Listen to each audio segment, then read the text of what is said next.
یو کس وایي چې زما سوال دا دی چې سکول والا چې په سکول کې ماشومانو ته څه ښیي د هغې داخله فیس اخلي، نو شرعي لحاظ سره دا څنګه دي؟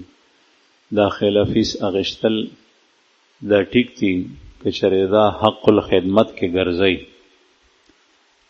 دا د خدمت په عوض کې اخلي نو دا ټیک دي، لیکن په دې کې زیاتې کول نه دي پکار چې د میاشتې بیل اخلي او دا بیل واخلي. که په دې باندې د میاشتې هغه فیس کمیږي نو بیا ټیک ده، لیکن په دې کې نن سبا زیاتې ډېر زیات کېږي. یو دویم دا ده که چېرې فیس اخلي او بیا دغه اداره دې ماشوم ته غیر شرعي غیر اخلاقی تربیت ورکوي چې هغه د شرع خلاف وي، بیا دا حرام دي دا غشتل او دا کار هم ګناه ده. یو کس وایي چې ما د یو عالم نه اورېدلی دي چې د بیعت کولو سره انسان ته د مرګ په وخت کې کلمه نصیب شي. آیا دا حقیقت ده؟ الله جل شانه ته پته ده، لیکن بیعت د اصلاح دپاره وي. بیعت سره اصلاح کیږي او چې اصلاح وشوه نو بیا مرګ هم ښه حالت کې راځي، قبر کې هم الله جل شانه ښه سلوک. یو کس وایي چې تېره جمعه ما سوال کړی چې توبې سره د انسان ګناه معاف کیږي، لیکن د ګناهونو سره نیک اعمال ضایع کیږي او کنه؟ تاسو ویلو چې نه، لیکن بعضې علما وایي چې حسد داسې ګناه ده چې هغه اعمال داسې خوري لکه څنګه چې اور لرګی خوري. کوم ځای کې چې د ګناه په باره کې دا راځي چې نیک اعمال هغې سره ضایع کېږي، د هغې نه مراد قبولیت دی، او دا یو باطله فرقه ده هغې ته احباطیه وایي، او دا باطل او ګمراه فرقه ده هغې وایي چې نیک عمل سړی کوي او ګناه یې وکړه نو بس هغه نیک اعمال ټول ضایع شي. دا ډېر غلطه عقیده ده او دا فرقه ګمراه ده، او دا شیطان مایوسه کوي دغه کس او نیک عمل دی نه پرېږدي، ځکه چې دی وایي تا نه خو ګناه وشوه، ستا اعمال خو ټول ضایع شول، اوس بیا څه کوې چې نیک اعمال کوې؟ نو دا سوچ غلط دی. نیک اعمال چې دي کړي دي هغه په خپل ځای دي، البته قبولیت دی چې الله جل شانه په هغې باندې ثواب مرتب کوي او که نه، نو هغه خو مونږ ته زمونږ د هغه عمل په باره کې هم پته نه لګي چې کوم سره ګناه ني، د هغې هم پته نه لګي، د خدای خوښه ده، خو الله جل شانه امید ساتو انشاءالله چې الله به پې اجر راکړي. یو کس تپوس کړی دی چې الله جل جلاله نه د رسول الله صلی الله علیه وسلم په واسطې سره یا د نیک عمل په واسطې سره دعا غوښتل دا څنګه دي؟ جایز دي. دواړه په احادیثو کې ثابت دي. حضرت عمر فاروق رضی الله عنه یو ځل استسقا ته بار راووتو، زارۍ ته باران یې غوښتو. دغه وخت کې د هغې دور خلافت دی، د الله رسول وفات شوی، د پیغمبر علیه السلام تره حضرت عباس هم په هغه جمع کې رضی الله عنه. حضرت عمر فاروق رضی الله عنه چې د باران دعا غوښته نو په هغې کې دا الفاظ ووي چې یا الله مونږ به تا نه د رسول الله صلی الله علیه وسلم په وسیلې سره سوال کولو، اوس مونږ تا نه د پیغمبر علیه السلام د تره په وسیلې سره سوال کوو چې په مونږ باران راوورو. نو دا توسل بالاشخاص او توسل بالاعمال هم ثابت دی. بخاری شریف کې حدیث دی چې 3 کسان په لار روانو، غار کې ننوتل د باران او د ساړه د وجې نه او ګډ پیرالو. مشهوره واقع ده، څو ځله دلته منبر نه بیان شوي ده. په هغې کې هر 3 واړو کسانو خپل نیک عمل وسیله الله ته ورکړي ده او د هغې په وجه د مصیبت نه خلاص شوي. یو کس وایي چې یو زنانه ده هغه د زیارت په ورځ باندې ښځې کور ته راوغواړي، هلته کې څه وظایف کوي او بیا اجتماعي پیسو سره څه شی راوغواړي هغه پوخ کړي، او په دې نیت سره هلته زنانه وتلل چې دعاګانې قبلیږي، دا څنګه دي؟ حالانکه هغه زنانه کې خلاف شرع امور هم دي. خلاف شرع امور چې پکې دي داسې زنانه ته قطعا تلل نه دي پکار، او که چېرې دا نه وی نو بیا هم د ښځو داسې ځای کې راجمع کېدل دا د فتنې نه خالی نه ده. دا کوم ترتیب سره چې دی راجمع کېږي نو دلته تلل نه دي پکار. یو کس وایي چې دا ایزي پیسه باندې چې کومه پیسې استی راستی دا په سود کې راځي او که نه، ما ته د دې تفصیل نه دی معلوم، زه په خپله موبایل نه استعمالوم او نه د دې د وضاحت نه خبر یم. نو که چېرې دا پیسې درکوي او د خدمت حق اخلي نو هغه اخیستی شي. لکه مثلا پیسې راواستولې او بیا دا کمپني ده، اداره ده، په هغې کې کسان استعمالیږي، هغوی ته تنخواه ورکوي، په هغې کې نور څیزونه دي وغیره، د هغې حق اخلي نو دا ټیک ده. که چېرې داسې نه وي نو بیا سود کې راځي. یو کس وایي چې کله زه د جمعې په ورځ د جمعې د مونځ دپاره غسل کوم نو د هغې نه مخکې ویښته برابر کم سنت طریقې سره، دا طریقه ټیک ده او که غلطه ده صحیح ده؟ کولی شي داسې. یو کس وایي چې زه جماعت دپاره هره میاشت چنده کوم، د جماعت چې کوم نایب دی هغه هره میاشت ما ته 1,000-2,000 روپۍ هغې کې راکوي، او کله ما ته هغه پیسې رانه کړي نو زه بیا د هغې پیسو نه په خپله والم. آیا داسې کول ټیک دي او که نه؟ د چندې دپاره پوره کمیټي پکار ده چې په هغې کې یو کس نی نایب، ستا دا ترتیب خطا دی. که کمیټي وي او هغوی تا ته ویلي چې تا دومره پیسې را جمع کړي نو موږ به تا ته دومره په هغې کې درکوو نو دا ټیک ده، او په هغې کې کمې زیاتې نه، د هغې یو ترتیب مقرر شي، ځکه چې ستا د خدمت عوض دی ده نو د خدمت عوض ته اخیستی شي. او که کله څومره او کله څومره د یو کس په خوښه باندې وي نو دا طریقه خطا ده، غلط.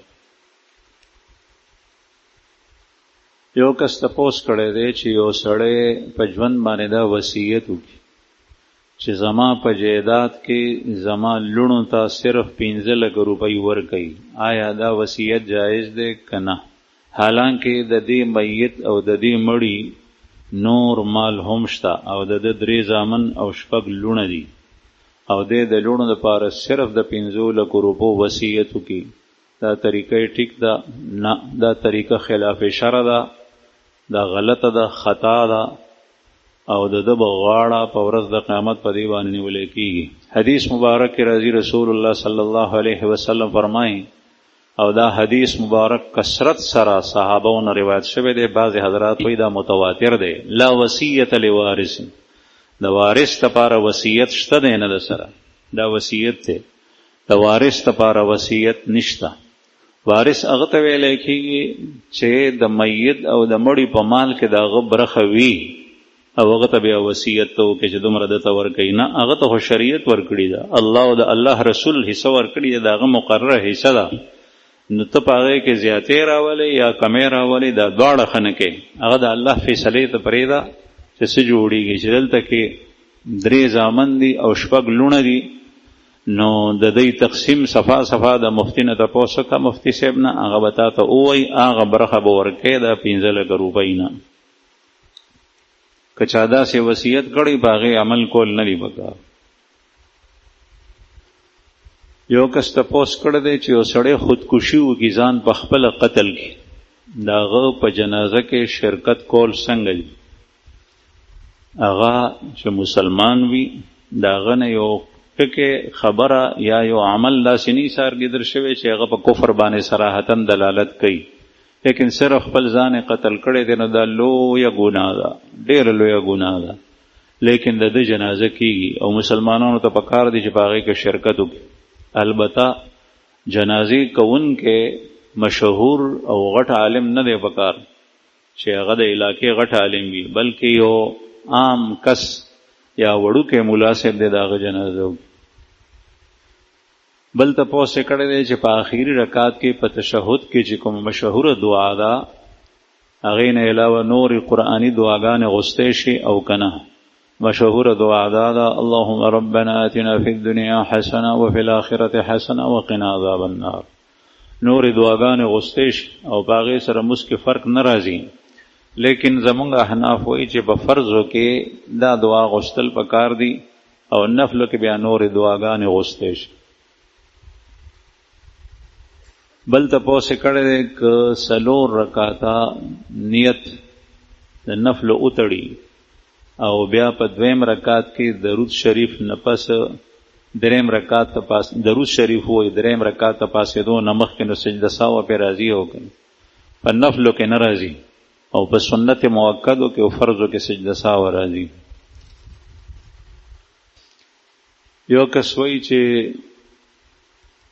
زما ښځې ته په خوب کې یو سړی رالو او پیسې ورته ورکړې او چې سحر پاسېده ویې کتل نو د تکیا د لاندې رښتیا پیسې پرتې وې. د دې څه مطلب شو؟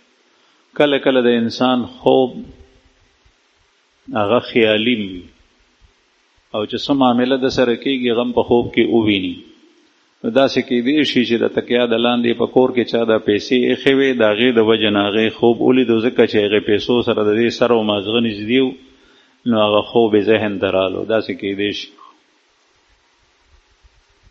یو کس وایي چې د ګیرې حدود څه دي او بیا د ګیرې اوږدول افضل دي او که د یو موټي برابر ساتل یې افضل دي. ګیره اوږدول هم شي لیکن دومره نه چې هغه بده ښکاري. بعضې خلکو ګیره اوږده کړي وي چې بل ورته ګوري نو د هغه په زړه کې شیطان مختلف قسم وسوسې اچوي نو چې ګیره ته داسې پرېږدي چې هغې پورې خلک خاندي نو ته په هغې کې باعث یې او تم یې. رسول الله صلی الله علیه وسلم په باره کې هم راځي چې د ګیرې اطرافو نه به یې ویښته اغوښتل. حضرت عبدالله ابن عمر صاحب چې د پیغمبر علیه السلام په امور عادیو کې هم متبع و، یعنی داسې امور چې هغه به شرعین و عادي به په هغې کې به م اتباع کوله، هغې به د یو موټي نه سیوا ویښته اغوښتل. نو کم از کم یو موټی دی سیوا نورم پرېښوی شي لیکن داسې طریقې سره چې هغه ښکلي ښکاري او هغه بد نه ښکاري. بعضې خلکو ګیره اوږده شوي وي او بیا په ګیره کې منګزم نه وي او د هغې صفایي هم نه کوي، هغه ګیره یې داسې وي ته به وایې پړي غستي دي یو طرف ته او بل طرف ته. نو دا ټیک نه ده. ویښتو ته خپل حق ورکول پکار دي، که هغه د سر وي او که هغه د ګیرې وي. د ګیرې خو بیا چونکې په مخ باندې پرته ده دا خو د سړي دپاره زینت دی لیکن کله کله دا باعث د قبح وګرځي. د هغې وجه دا یي چې دغه کس یې خیال نه ساتي. بهرحال دا دې حدود چې کوم دی نو هغه په مخ باندې د ګیرې خپل حدود دي. دا چې کوم د مخه ډوکی دی دې شاته دا طرف ته دا حد دی او لاندې چې کوم دی نو د مرۍ د لاندې ډوکی دی هغې ښکته حد دی دومره اغوښت د سیوا اغوښت. بعضې خلک د مخ د ګیرې د حدود ورسره والي نو د مخ سیره صفا کړي، یا بعضې خلک دا برید چې کوم دی نو د دې بریتو سره مخامخ دا ګیره والي دا ځای صفا ډاګه کړي. نو دا ټیک نه ده، دا د ګیرې حصه یې اغوښتې دی دا یې ښه نه دي کړي. یو کس وایي چې د حج بدل مطلب څه دی او چې کوم سړی حج بدل وکړي نو آیا دته به هم د حج کولو اجر ملاویږي او که نه؟ حج بدل دی ته وایي چې یو سړی دی هغه باندې حج فرض شوی و لیکن هغه فرض حج نو کړی، بیا چې کله دی وفات کېدو نو په آخر کې د وصیت وکړو چې ما باندې حج فرض شوی و زما په ځای باندې حج وکړئ. دا وصیت چې وکړو نو اوس وارثانو ته پکار دی چې د هغه په مال کې دومره پیسې بیلی کړي په خپله یو کس یا بل څوک واستوي چې د هغه په ځای باندې حج وکړي. هغه به احرام او نیت ټول د دې میت د طرف نه کوي. دویم تپوس دا کړی دی چې آیا په حج بدل باندې دې سړي ته اجر او ثواب شته او که نه، او دته هم الله پاک اجر ورکوي ځکه چې په حج کې ډېر اعمال داسې دي چې هغه د ده ځان ته وي او الله جل شانه اجر ورکولو کې بخل نه کوي. لیکن دې سره د ده فرض حج نه غاړه نه خلاصېږي. مثلا که د خپله حج نه کړی نو دا مکروه دي چې چا کړی هغه ته بغیر د کراهت نه حج بدل کولی شي او چې چا نه کړی سره د کراهت حج بدل کولی شي. لیکن د باندې چې کوم حج فرض دی دې سره هغه نه ادا کېږي. دا د هغه مړي د طرف نه یا ژوندي د طرف نه چې هغه بیمار دی په خپله نشتلی چې د هغه د طرف نه ادا شو.